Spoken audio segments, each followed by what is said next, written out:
Halo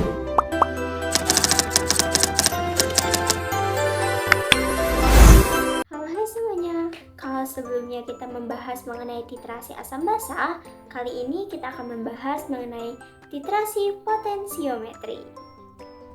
Yang pertama kita bahas dulu nih, apa sih itu potensiometri? Potensiometri adalah suatu teknik analisis pengukuran konsentrasi sebagai fungsi potensial dalam sel elektrokimia. Metode ini sangat berguna dalam menentukan titik ekuivalen suatu titrasi secara instrumen sebagai pengganti indikator visual, di mana ketelitian titrasi potensiometri ini lebih tinggi daripada titrasi visual yang menggunakan indikator. Titrasi potensiometri ini dapat diaplikasikan dalam titrasi-titrasi redoks, kompleksometri, asam basa, serta pengendapan.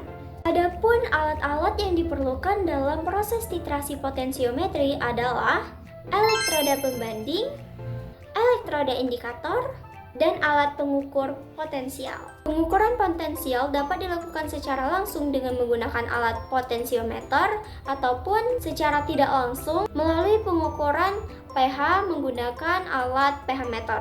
Pada penggunaan alat ukur potensiometer, penambahan titran ini dihentikan apabila nilai potensial yang terukur itu relatif tidak berubah. Biasanya setelah terjadi lompatan atau lonjakan potensial yang cukup tajam.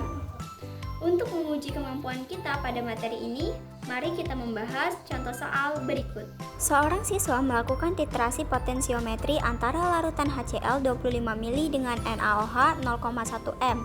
Data awal hasil pengukuran pH terhadap volume NaOH yang ditambahkan sebagian ditunjukkan dalam tabel berikut. Jawaban dari pertanyaan pertama adalah volume 25 mili adalah titik ekuivalen, di mana jumlah mol NaOH sama dengan mol HCl. Pada titik ini, pH larutan mendekati netral, karena reaksi antara asam kuat dan basa kuat menghasilkan garam netral dan air. Maka jawabannya adalah pH sama dengan 7. Pada pertanyaan nomor 2, lonjakan pH antara 25 mili dan 30 mili terjadi karena setelah titik ekuivalen, larutan didominasi oleh basa berlebih NaOH, sehingga pH naik drastis ke arah basa kuat.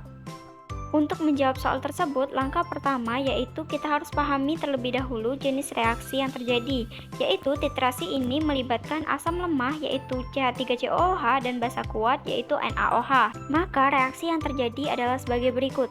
Dengan perbandingan mol asam dan basa adalah 1:1. Selanjutnya adalah hitung mol NaOH pada titik ekuivalen.